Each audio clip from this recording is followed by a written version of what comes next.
अब आ गया है आईटेल विजन वन, नए इंडिया का नया विजन। बड़ी स्क्रीन के साथ एंटरटेनमेंट का विजन बढ़ा, ड्यूअल सिक्योरिटी फीचर्स के साथ प्राइवेसी का विजन बढ़ा, बड़ी बैटरी के साथ अनलिमिटेड पॉसिबिलिटीज का विजन बढ़ा।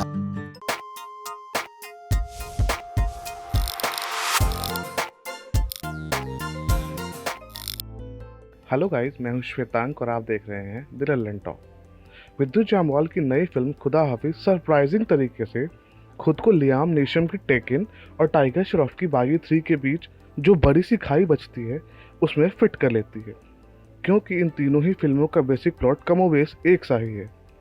नायक के परिवार का एक अहम सदस्य घर से दूर संदेहास्पद स्थिति में गायब हो जाता है। पूरी फिल्म उन्हें ढूंढने में निकलती है।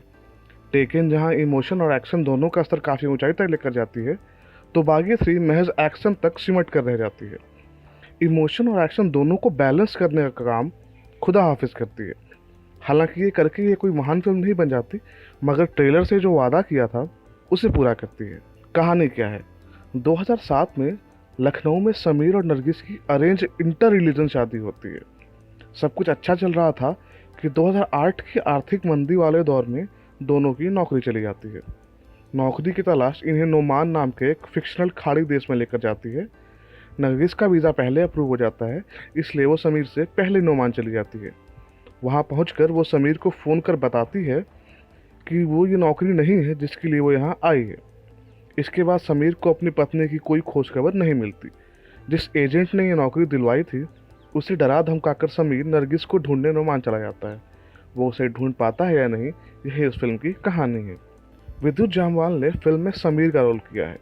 शायद ये उनके करियर का सबसे इमोशनली चार्ज कैरेक्टर था, लेकिन प्रेम और बिछड़न के गम के बीच भी उनके भीतर का एक्शन हीरो जाग जाता है।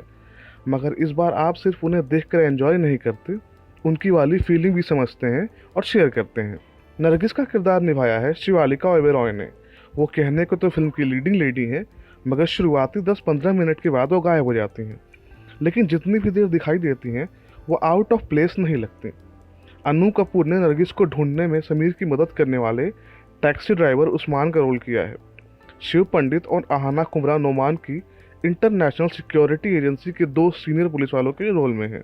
समीर और नरगिस बड़े प्यारे परिवार से आते हैं। 2 अलग अलग मजहबों के होने के बावजूद समीर के माता पिता ने लव मैरिज की थी। अब समीर की शादी वो अपने पसंद की लड़की से करवा रहे हैं, जिसका धर्म उनके लिए मायने नहीं रखता। बड़े शहरों में ये चीज़ आम बात हो सकती है, लेकिन इस कहानी की पृष्ठभूमि उत्तर प्रदेश है। मगर इस चीज़ को बढ़ा चढ़ाकर दिखाने की बजाय बड़े साधारण तरीके से कहानी में गूंथा गया है। किसी भी चीज़ को ओवर द टॉप न रखना भी इस फिल्म की एक खासियत है। फिल्म के अपने मोमेंट्स हैं, लेकिन ये लव स्टोरी वाले हिस्से में नज़र नहीं आते। कुछ एक शानदार एक्शन सीक्वेंस हैं, जैसे वो हिस्सा जब नोमान में समीर नरगिस से पहली बार मिलता है। खून खराबे से भरपूर ये सीन देखने में नया लगता है। खून खराबा नहीं, उस सीन की सेटिंग जहां वो घट रहा है, एक सकरा सा गलियारा जहां अपना हीरो चारों ओर से घिरा हुआ है। सबसे कमाल बात ये कि वो उन सबको मारकर हीरोइन के साथ भाग नहीं रहा, पिट रहा है। इसी मारकाट के बीच एक भावनात्मक क्षण भी आता है जो फिल्म को इमोशनल डेप्थ देता है।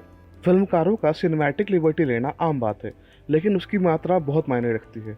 खुदा हाफिज के डायरेक्टर फारूक कबीर यहाँ थोड़े अंक बटोरते हैं। वो अपने फिल्म को असलियत से दूर खिसकने नहीं देते। वो मौके बिल्कुल हैं फिल्म में जो आपको लगता है कि यार ये तो कुछ भी हो रहा है। जैसे नोमान नाम के अरब देश में हर दूसरा शख्स हिंदी बोल रहा है, लेकिन वो हिंदी अरबी लहजे में बोली जा रही है, भले वो सुनने में थोड़ी अजीब लग रही हो। एक और इंटरेस्टिंग चीज़ है फिल्म का बैकग्राउंड स्कोर, खासकर नोमान वाले हिस्सों में। वो आपको फील देता है कि आप एक ऐसी फिल्म देख रहे हैं जो इंडिया में नहीं घट रही। फिल्म का बैकग्राउंड स्कोर अमर मोहिले ने किया है। खुदा हाफिज कोई मस्ट वॉच पिक्चर नहीं है, लेकिन वो कुछ ऐसा बताती दिखाती नहीं है जिससे आपका कोई नुकसान हो। फिल्म का क्लाइमैक्स भी आप हाँ ना करते हुए प्रेडिक्ट कर ही लेते हैं, लेकिन इससे क्लाइमैक्स तक पहुंचने का मज़ा किरकिरा नहीं होता। विद्युत जामवाल की पिछली फिल्मों से अलग, मगर एक कमर्शियल बॉलीवुड फिल्म जिसे आप बिना किसी प्रेशर के देख सकते हैं। Thank you.